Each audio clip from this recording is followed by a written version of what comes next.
yüreğime zincirmiş.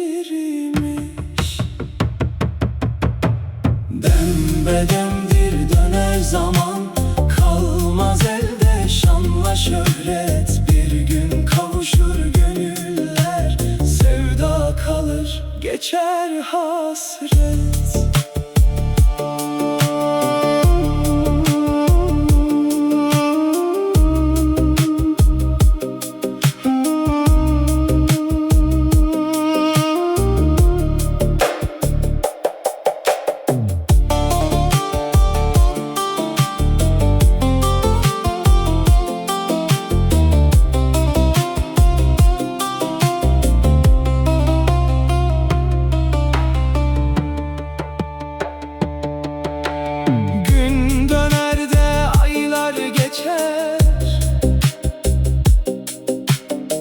Hasret içe korlar saçar,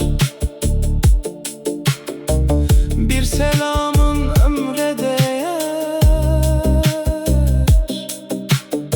Sensiz gönül nasıl güler? Dembedemdir döner zaman, kalmaz elde şanla şöhret. Bir gün kavuşur gönül,